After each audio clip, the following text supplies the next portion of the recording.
Hello and welcome to the Villa Park podcast. It's me, Rich, and I'm back with one of your favourite shows that we do. Certainly one of my favourite shows that we do as well. It is your latest episode of Lions Den Latest with Charlie, aka Academy AVFC, for your lowdown on all things youth team related. So we're going to get right into it. Charlie, how are you doing, my friend? It's been a while, mate. Yeah, I'm all good.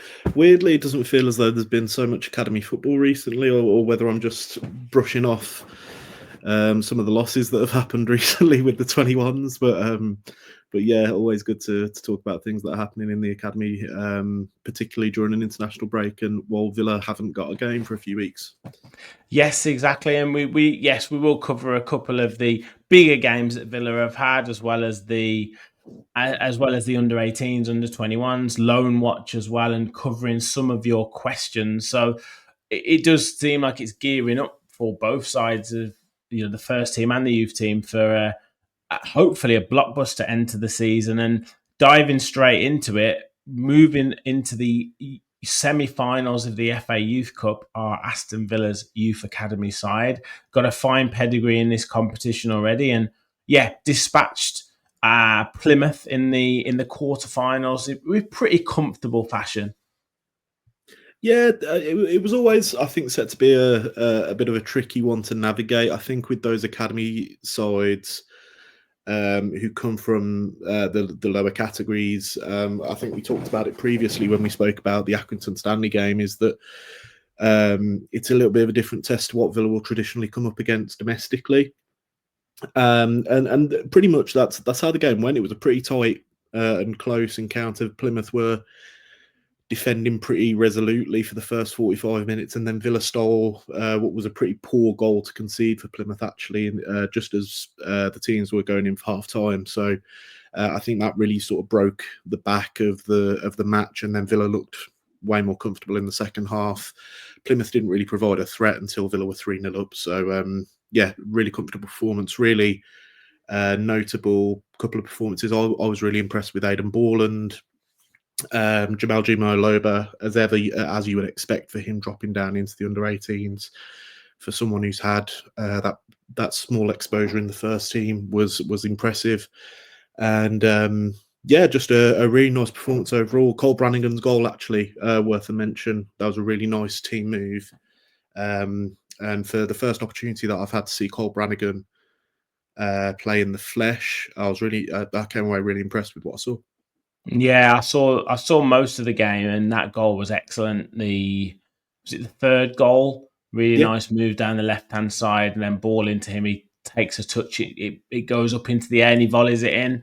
If anyone gets a chance to watch it, it was a lovely goal. And yeah, I think it was doing the rounds on sort of X on Aston Villa social, saying the first team can do it. The youth team are playing some amazing stuff as well. Like Emery's DNA is going right through the academy.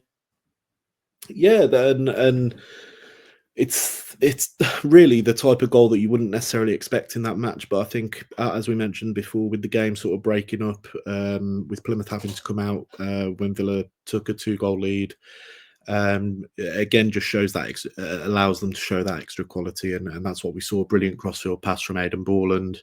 Quality of delivery from Teddy Bloomfield was excellent as well.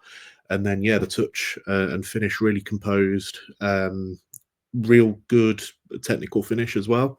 And I know Cole's family were over. There was an interview earlier in the season where he said he always scores when his family are over to watch him. And for their first time at Villa Park, I was really pleased for Cole to get his goal in front of the whole end. Brilliant. So now they go into the semi-finals. and they are facing Manchester United. So what are they likely to expect in terms of facing Manchester United? What do you know about their academy side? It's got to be a really tough test. Unlike anything Villa have faced in the FA Youth Cup this season, with all respect to the teams that they have faced, I think Villa are in for probably the toughest test they will face unless they get to the final and play Man City, which is who I'm expecting to come through on the other half of the draw. United have a real depth of talent at this level. They really do have a wealth of footballers, some who we've seen in Premier League action. And despite the losses of those players who have moved up into different age groups, United are really competitive in the North Division of the Premier League under 18. They're currently 2 points behind City at the top of that table. So again, we're seeing two of the title contenders from either side of the country come up against each other. And yeah, just some really exciting talent. I think the other thing that adds to the occasion of this is that United will, I'm sure, bring quite a few fans to Villa Park for that one. I've seen some discussion of fans bringing coaches, which will be an incentive for Villa actually to play in front of a big crowd and yeah, really impress people. But yeah, United tend to have quite a clear philosophy right the way through their age groups. Some real technical players within that lineup. There's a player, Gabriel Biancheri, who represents Wales at international level, who conveniently was playing against England the other night. So I managed to catch a bit of him. Looks technically secure. The Fletcher twins have had some media coverage because of obviously their dad being an ex-United player. And they've got quite a big reputation within sort of scouting circles. And yeah, I feel like I could list off every name and say that I've heard quite a bit about the players that they have.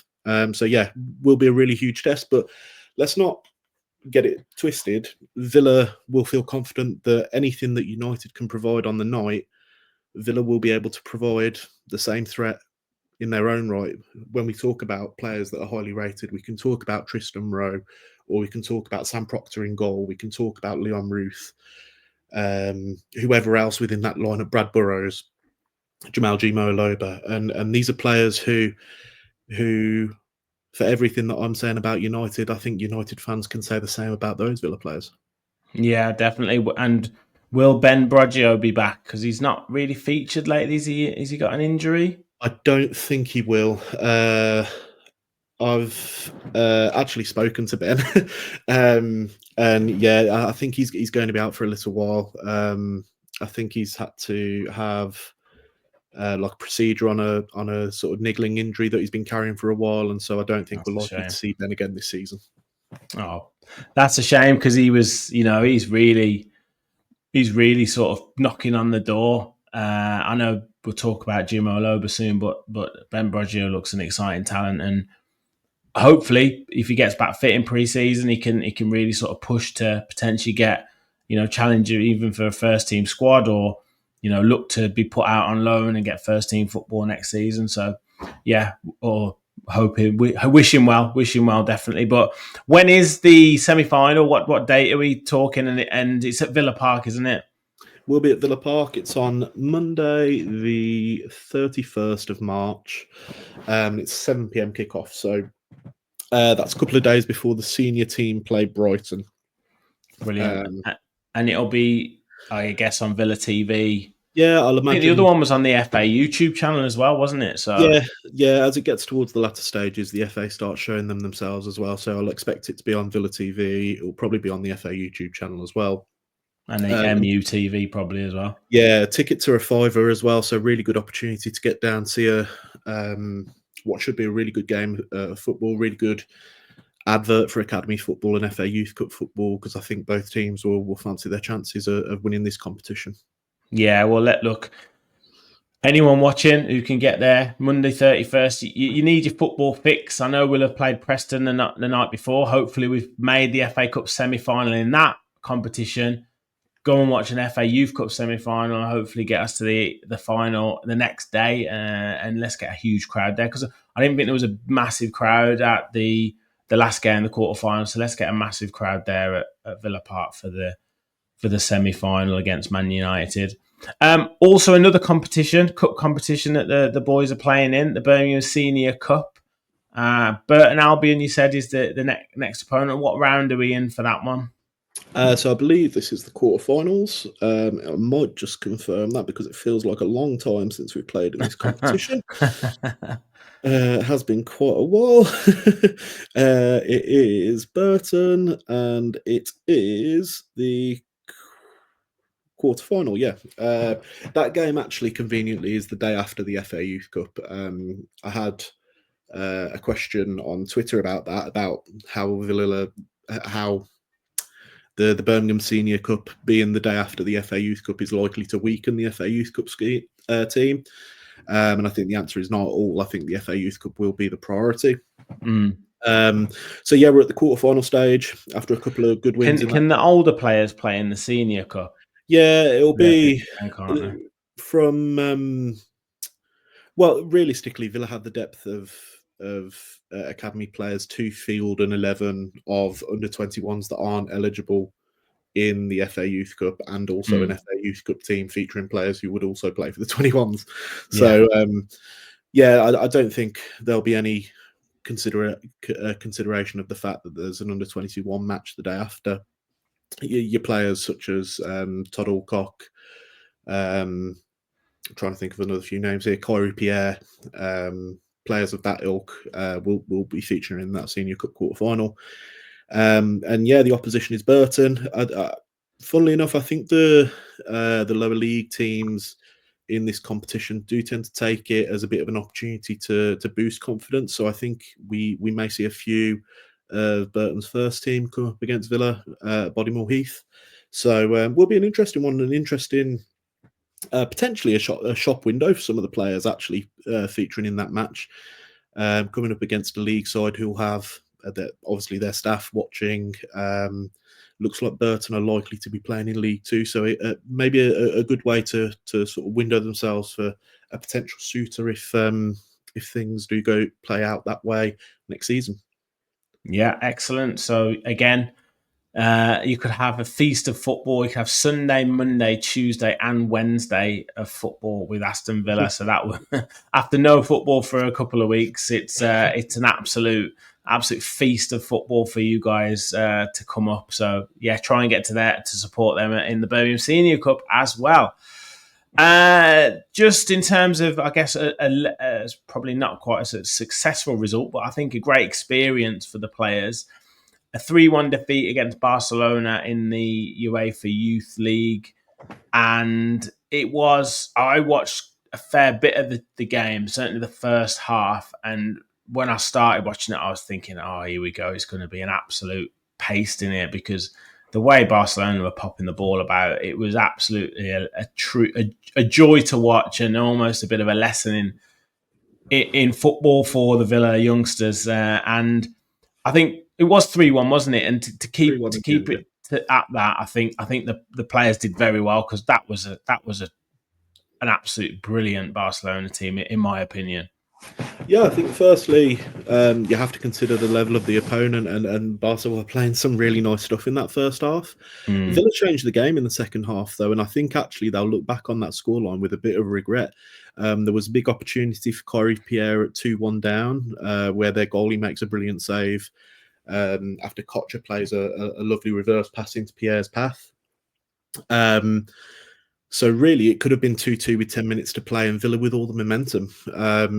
And so it's those types of moments that change games, and those types of learnings that you can take from those games as well, where really Barca won the big moments of the game, and ultimately that's decided the outcome.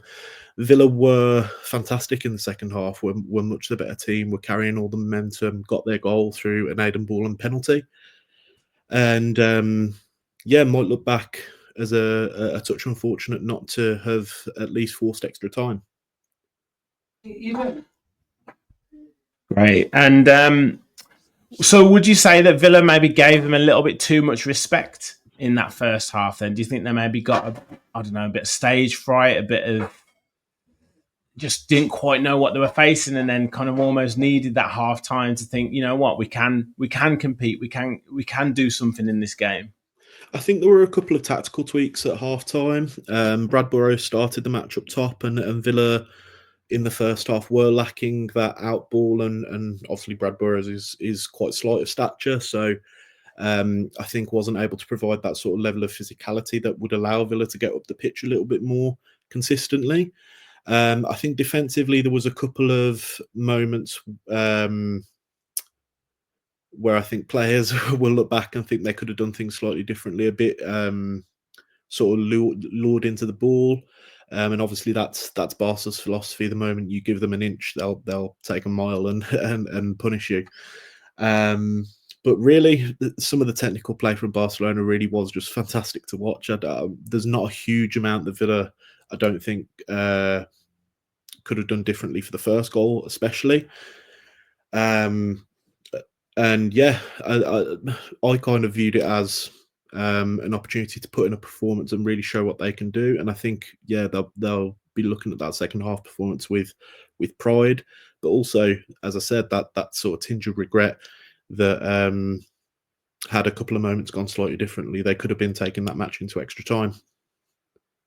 Well, look, like I said, it'll be a massive experience for them, and they've done really well to, get as far as they did in that competition, and to leave that with some disappointment. I know it would be not much consolation right now, but in terms of looking back on it, I think they'll see it as a really good experience. Now, just a quick roundup of the sort of domestic action. John did ask a question that he sees that the kids, i.e. the young players, could be playing 10 games in April, as well as they have 5 games in hand over the leaders, Crystal Palace, in the league. So while we're kind of going over that, I think some of those might be cup games. But yeah, just talk to us about the situation in the respective academy leagues that the young players have got. Yeah, it's quite an astonishing setup now, because that's changed to 6 games in hand over the leaders, Crystal Palace, in the Premier League under 18 South. I don't think the West Brom game, on which currently is scheduled for the day after the FA Youth Cup game as well, I don't think that's going to go ahead. So that'll be an added midweek game to add into the already congested calendar for the end of the season. Since we last spoke, Villa had a couple of big matches against title contenders in the under-18 Premier League, coming up against Chelsea and also against Crystal Palace. We're on the wrong side of the result in both games, but I think the Palace result, it was a bit of a frustrating one to watch. And then the Chelsea game, by all accounts, Villa could have won, and then were punished late on with a penalty, which, from what I've seen, Sam Proctor was really unfortunate. It hit the bar and bounced back off him to go in. So again, we could be looking at things slightly differently. Importantly, they've ended that run of poor results with a win over Fulham recently. And then, as we sit in the international break, they currently sit on 28 points in 5th place, but with 2 games in hand on 4th, 4 in hand on 3rd and 2nd, and then 6 in hand on Palace, who are 6 points above them and currently sit top. So it's a ridiculous set of congestion that they're going to have to come up against. So just quickly, how will they manage to fit that in? Because will they be playing sort of 2-3 games a week? Like, what's the situation? It'll be midweek games. So under 18s very rarely playing the midweek games. Those are usually reserved for your cup competitions. So like that West Brom game would have been on a Tuesday. There's a couple of Tuesday games already scheduled that are postponements from earlier in the season. So yeah, it'll be just a case of hammering out Tuesday, Saturday. Well, all the best for them. All the best for them. It's a good job they've got a big squad. And the good thing about this is it allows different players to come to the fore. So we've spoken before about Marky Mead, who's sort of on the periphery of the under 18s at the moment, but I'm sure it will allow him an opportunity to come through and demonstrate what he can do at times when they're maybe not able to field the striker that they want to, or vice versa. But also from the other way down as well, I'm also wondering whether we might see Brad Burrows come in if Villa really want to target that title. We might see a Brad Burrows. We might see potentially a Jamal Gimo Aloba if Villa want him to get some game time. And so there's opportunities there, and certainly ways Villa can deal with that. Well, like I say, all the best to them. Hopefully, FA Youth Cup, League Championship in the under-18s, Birmingham Senior Cup would be fantastic to go with the first teams, FA Cup and Champions League in the trophy cabinet. So yeah, let's hope. Bit of a loan roundup. So we've obviously got players at various clubs across the globe, actually. But how are some of the lads doing out on loan at the minute? Yeah, been a positive couple of weeks as we headed into the international break. Caden Young's had his first start with Royal Antwerp, which was really nice to see. Managed to catch a little bit of that game. And yeah, Caden looked dangerous in transition. We've spoken before about sort of developing that trust with the new manager. And so, again, that the end of the season there in Belgium should hopefully be a good opportunity for him to continue to show what he can do.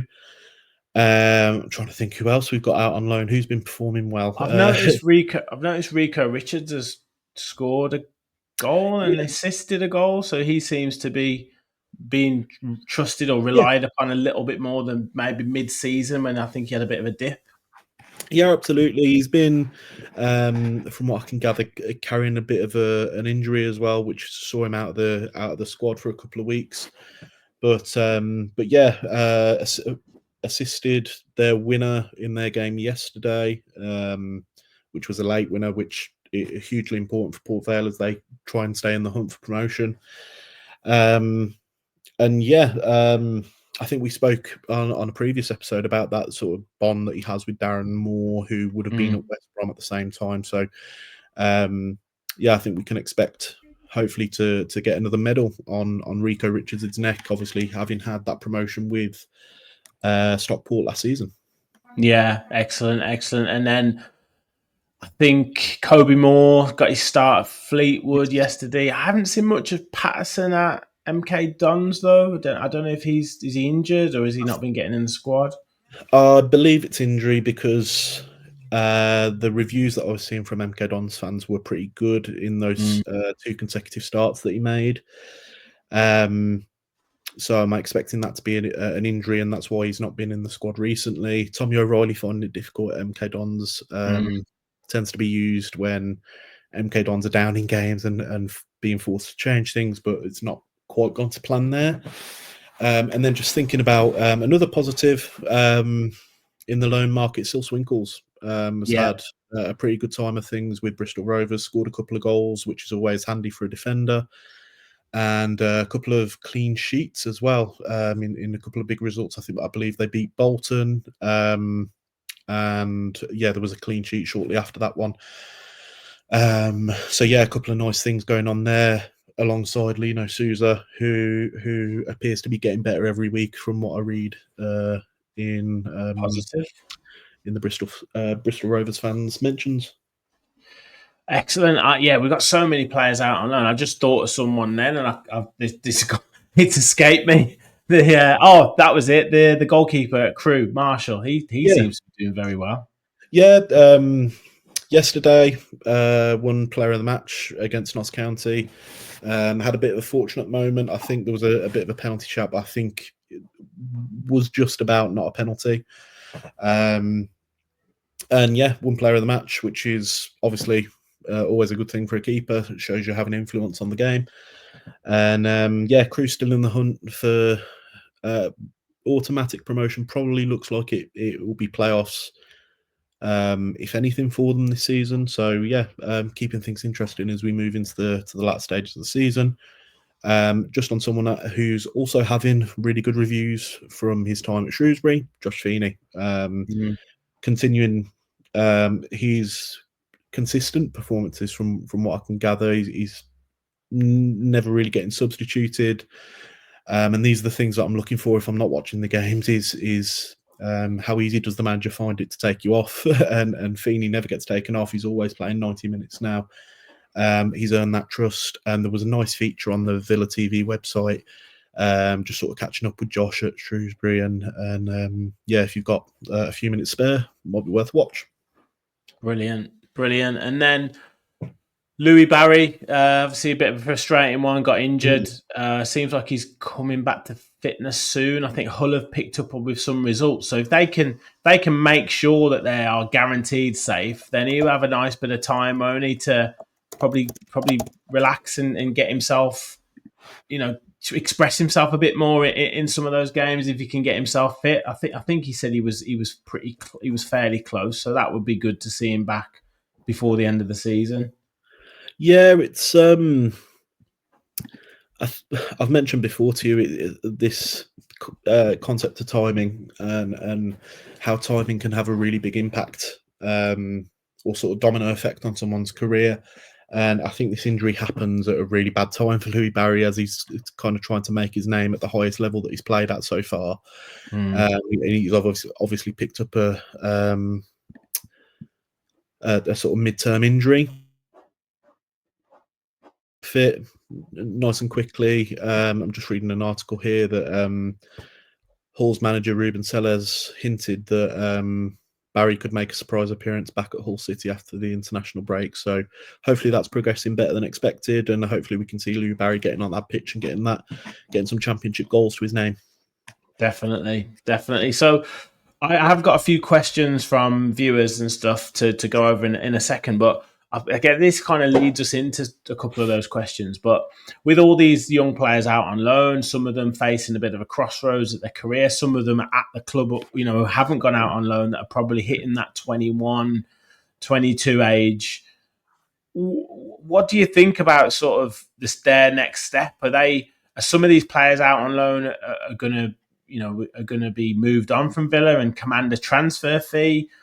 How does it look for sort of some of the loan players, and as I say, some of the players who are sort of at Villa at the moment, that are kind of going to graduate from that under-21s team? Yeah, it's a really pertinent question actually, because we're coming to that time of the season where players will be getting news about contracts not getting renewed and having to find new clubs. So yeah, I think a really key thing in this process will be pre-season. We've seen a couple of the players who have already featured in pre-seasons under Unai Emery, Sil Swinkles, Josh Feeney. This could be an opportunity for Lino Sousa to make an impact. Obviously, there's talk around the first team with Enzo Branachea as well. And so it'll be what I'd imagine a level playing field for maybe some of the younger ones who are out on loan. And then you've got players such as Rico Richards, who Villa recruited in. I think he's probably one where I'm kind of thinking now it's time for you to sort of earn yourself a professional career and get that permanent home where you can go and sort of week on week have that connection with a club without having a parent club kind of monitoring your progress. Yeah, it'll be an interesting one to watch. Like I said, I think the players that have featured before under Emery, the ones I mentioned there, so Swinkles and Feeney, there'll be a period of assessment certainly in the summer. Perhaps with Louis Barry the same, as we saw last summer, and so maybe Villa will want to take a look at him again after January, after that period he had back at the club. Yeah, it'll be interesting to play out, and I think the way I always look at this is that, yeah, we'd love to see these players do well at Aston Villa, but part of academy football is creating players who go on to have good professional careers. So seeing these players get permanent moves elsewhere is part of the process of them becoming professional players. So yeah, I think for a number of players who are currently out on loan, they'll be thinking about making that step in the summer. Yeah, and of course it's with the PSR rulings and FFP and everything like that. Every penny counts, really, that you can get out of the academy players and the academy graduates. So, if you can make 3 or 4 sales from academy players, even if it amounts to, I don't know, 5 to 10 million, it's a lot that can be accounted for when you talk about balancing the books, or what you can offset costs against. And I think we've seen the club, how they sort of view the academies, that I think nobody is safe. If a good offer comes in and one the club see as valuable, then the club will entertain that. So I guess you can view it as a level playing field for everyone in a positive sense, but also in a negative sense, in that if there is interest from elsewhere, Villa will likely entertain it. Yeah. Well, like you say, it's going to be an interesting time because there seems to be so many players involved in the academy system now with Aston Villa, like whether they're out on loan, whether they're in the under-21s, whether they're featuring in the Senior Cup squads, whether they're in the under-18s, whether they're in under-16s, moving into under-18s. There's so many players circling around. It must be crazy trying to deal with them all and manage them all, but we'll see how they get on over the next few months, of course. Few questions just to finish up, and guys, please do hit that like button, hit the subscribe button as well. Help us on the road to 6,000 subscribers. We are very close to 5,500, so yeah, help us to get hit to 6K and on the road to 10,000 subscribers, and get your comments in and anything else you want us to cover on the next edition of Lions Den Latest. But John and Kari both bring up the situation of Rory Wilson. John said it's good to see that the club are talking with Rory Wilson because he is a special talent who knows where the goal is and there's vacancy as a backup. And Kari said John Townley is reporting the Rory Wilson saga for Villa isn't dead yet. So what insight can you give us on the Rory Wilson situation? I think the main update that I can provide is that I know concretely that Rory Wilson has been suffering with a pretty nasty injury over the past few months. And so we have spoken previously about the concept of him being frozen out. And while contract discussions are ongoing, but an aspect of that is that Wilson has been injured. And so, yeah, I'm kind of looking at this with perhaps a bit of a pinch of salt, in that maybe things haven't progressed the way his agency thought they would, and with the injuries, perhaps not getting the interest that they maybe assumed that he would. But undoubtedly, what Rory Wilson does have is a set of skills that can be applied in any game. He's got that sort of ability to sniff out a goal and be clinical, and so that's a positive for Villa to be in possession of that talent. And if they can make the best of that, hopefully they can. But if not, then and Rory Wilson does go on to pastures new, then certainly he's got the ability to make himself a nice career either way. You have been studying politics there, Charlie. That is a very, very, very political answer. But yeah, good to know that. I guess the situation isn't dead. It's interesting because when it was like, oh, he's exploring other options with teams, you get the responses on X saying, oh well, just get rid of him. He's not. If he doesn't want to sign, he doesn't want to play for the club. What's he worth? Just leave him alone. And then when it comes out, he's talking to the club, but he's in talks with the club, and he could stay. It's like, oh, what a talent! He's brilliant. It's just like the polarization of Villa fans. I mean, I'm as bad when we lose a game. I'm like, our European hopes are destroyed, and then when we win a game, it's like, right, we're going to win the league again. It's just funny though. Football fans are funny. Mr. Green said, how is Yamar Mosquera? Well, he might be all right. I don't know. I haven't spoken to him personally. No. Yeah, we've seen he was out in Dubai with the senior squad, and made his Villa debut in that friendly against Alain. So yeah, good for him to be under the microscope of Unai Emery. Hopefully we get to see him potentially in an under-21s match before the end of the season, so we can cast a bit of an eye over him. But yeah, if I'm being completely honest, I've not seen that much besides what I saw in the under-20 South American Championship, where he played pretty well. But ultimately, it's a question of what's the quality of the football that you're watching, and I think we discussed at the time the format of that competition is a bit reductive to the type of football that gets played. Yeah, nice attributes from what I can tell. A nice left-footed passer, which Villa tend to appreciate, or Villa seem to appreciate quite a lot. We've got 4 left-footed centre-backs that I can think of in the academy. So, yeah, will just be really interesting. I think we'll probably see a bit of him in pre-season as well. So again, yeah, we'll just be nice to get a bit of a firmer look at him and hopefully see some good performances. And just a quick touch on that, great to see some of the young players out there in Dubai training with the likes of Onana and Disasi and Pau Torres and Marco Asensio. I mean, what an experience for some of them to be training and then to be on the same pitch as them. I mean, quite a great experience for some of those young players. And I think one of the youth young lads scored, didn't he? I'm sure. Yeah, Kane Taylor. Kane Taylor's had a bit of an interesting season. He came over from City as quite a sort of a technical central midfielder, and he's been used at left back recently.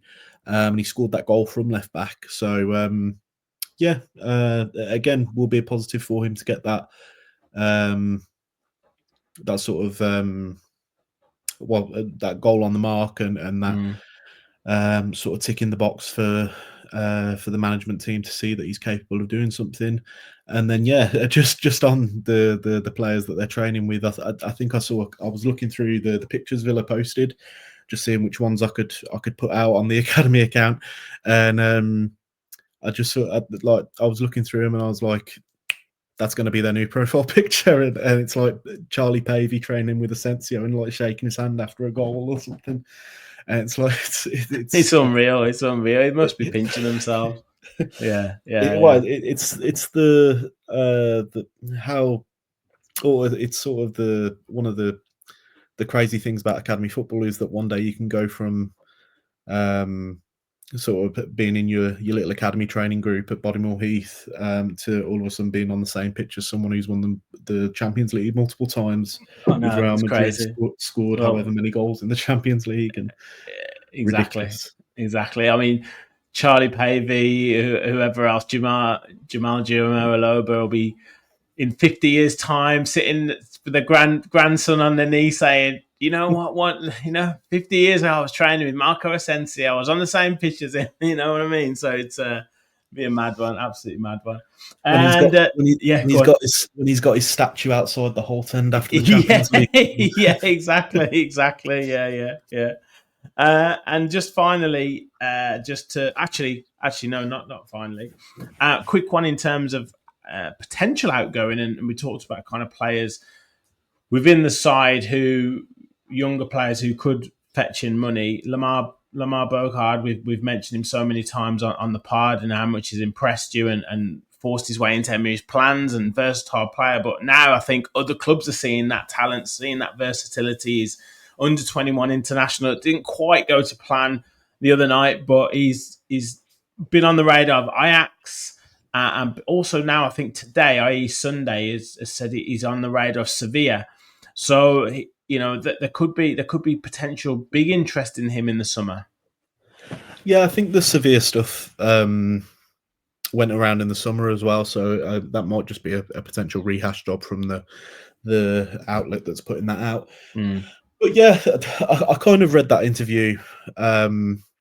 I mean, you mentioned my sort of diplomatic answer. I thought he gave quite a diplomatic answer when he was asked about his. It's like the stock answer, isn't it? Oh, of course, it's flattering to be linked with such a big club, but my mind is on Aston Villa. It's like I'm under contract. It's that standard answer, isn't it? Yeah, I think in effect what he's saying is like all options are open and available, and now's not really the time to be thinking about it as we head into a big few months at the end of the season. But yeah, we've seen someone who's really talented and can fill a number of positions. So I think Villa will value his talent and his position within the squad. So yeah, I'd like to see Lamar stay on, but if it meant, and obviously there's factors that we aren't privy to involved in this, whether there's a case to be made for him returning home to the Netherlands, if that's a familial thing or something like that might play a role in that, then certainly we can't begrudge that. But yeah, I'd love to see Lamar stay and become a bit more of a permanent fixture in that first team squad. Yeah, well, I think it could be between him and Enzo Barrenechea, to be honest, with that, I guess that fifth spot in midfield, I would say. Maybe Lamar's versatility might push him more into the favour, but then Barrenechea's probably played more games, so it's a difficult one, but we'll obviously see. Finally, a question from Carrie again, and says, my question for Charlie is the club too stubborn to hire you as full-time to cover the academy? He's followed your X account for years and it's so professionally run and never clickbaity. The club should hire you. Most time the youth side is never posted about, and Academy AVFC posts minute by minute dialogue. So a really big compliment, and then why the hell aren't the club employing you as the academy oracle, shall we say? Yeah, firstly, I really appreciate feedback like that. Yeah, I think we've spoken about this one of the first times that we did speak, and we did. I think it's reflective of the club's stance on academy football, I believe. I think I've had a couple of conversations before with people who are on the advisory board who go to those meetings, and whether it's ever come up. And what they sort of fed back to me is that the club are skeptical about whether it's required, just because the audience that they think it procures. I was really passionately advocating for greater streaming services and things like that, whether they could show the under-18 games. The technology is there, so why not? And the argument given back to me was that the club don't really think that it's a viable option because they don't think that the interest is there, which I think is fair enough if we're talking about the extent of streaming. The sentiment of why don't Villa have an official academy account is one that as we sit here in March 2025 really does baffle me. The majority it's crazy. Yeah, the majority of Premier League clubs, and I see even League One, League Two clubs, even small non-league clubs will have their own academy account. And I think it's just a really nice way to provide a little bit more closeness to the academy team and a little bit more direct coverage of the academy team, because I've mentioned several times on the account my frustrations with the lack of promotion of ticket sales of games and teams, games being available, or interviews or things like this. And so, yeah, I think realistically Villa should be moving towards a dedicated academy account. Yeah, I mean, I know we've talked about it before, and you mentioned about, I guess, the argument, the potential argument of not wanting to promote the younger talent that you've got in your squad to maybe alert the eyes of other clubs. But I mean, every club's got scouts. Every club's got people going to watch matches. Manchester United TV, Liverpool TV, Chelsea TV, they show their bloody under-18s. They'll probably show their under-8s games if they could. Like, they show the youth team games all the time. It doesn't stop them from the other teams knowing of their talent or wanting their talent. It actually promotes it. Actually means that the club, the younger players will probably want to go to their clubs more because they'll get featured on the TV more. They'll get fans wanting to be them, wanting to watch them more, wanting to interview them more. So that argument just doesn't sit with me. And if you want to make yourself a big club, if you want to make yourself a worldwide brand, you have to have all elements of the club promoted, at at every state, and having a proper professional youth social media, professional youth feature on Villa TV, professional youth feature on YouTube is absolutely essential. Like, yeah, fair enough, you don't want to maybe stream the whole every under 18 game on YouTube or something like that, but having a roundup show at the end of the week, having a feature on a couple of the youth team players, I guess the Feeney thing is probably a step in the right direction. That's a good thing. But interviewing some of the coaches that are part of the youth team setup, there's so many things that you could do to a highlight package of the under 18s and under 21 games at the end of the week. Like, so many things that you can do to promote the youth team and make the players more comfortable in the spotlight, helping them with interviews, that kind of stuff. Well, it's absolutely crazy for me. And yeah, they should employ you. Maybe you'd have to reveal yourself, or whether you'd still be undercover, I don't know. But yeah, they should certainly do something with you. They should certainly link up with you and at least, give you access to the players, or maybe do some features with the players or stuff like that would be great. But yeah, hopefully they'll listen to this. Hopefully they'll watch this and start to push the youth team more, because there's an audience for it. We get comments and questions all the time about the youth team. I was getting people asking me, when am I doing this show? We want to find out what's going on with the youth team. We want to do this and this. That might be a smaller sample size, but I can guarantee you the Villa View probably get it. The Claret and Blue podcast probably get it. Luke at UTV channel, he gets it as well. So there's so many people want to know the next star to come, the next cab on the rank to come through Aston Villa, or what's going to happen.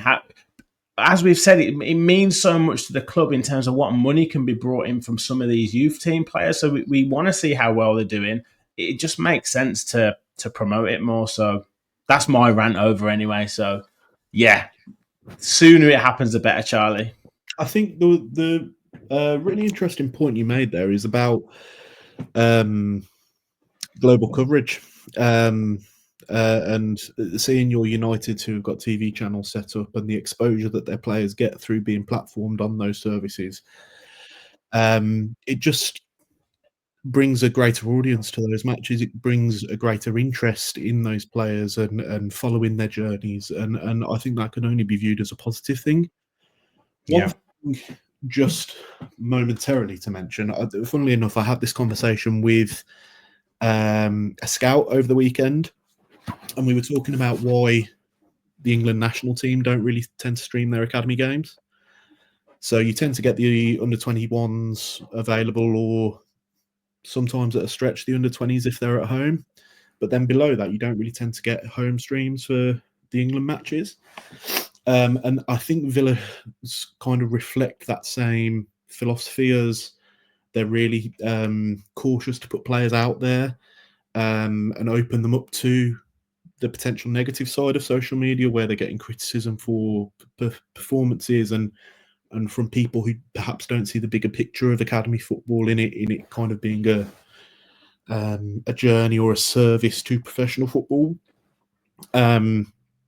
So yeah, I think it's a debate. Yeah, that's a cop out to me. Yeah, I agree. You gotta learn. You gotta learn. It's a big harsh world, and the quicker you learn that, the better. So yeah. I completely agree. My opinion is that it should be at least standardised in England for under-18 games to be available. I think the interest would be there at every club if you gave them the opportunity to potentially see the players that are coming through. I think we see the interest in the FA Youth Cup football. I suppose the flip side of that would be that the reduction or the dearth of services that are available for academy football actually add to the occasion of the FA Youth Cup, and we potentially see bigger audiences, bigger interest in those matches, because it's like you're being drip fed. So it's a debate that I'm sure will continue to go on, because I don't think Villa will change that the availability of stuff anytime soon. But yeah, certainly a professional and a verified academy account would be a step in the right direction. Well, anyway, we haven't got that right now. where can people go to find all of the news about the academy on your social media accounts, Charlie? So yeah, at Academy AVFC on X, on Instagram, on Blue Sky, Threads.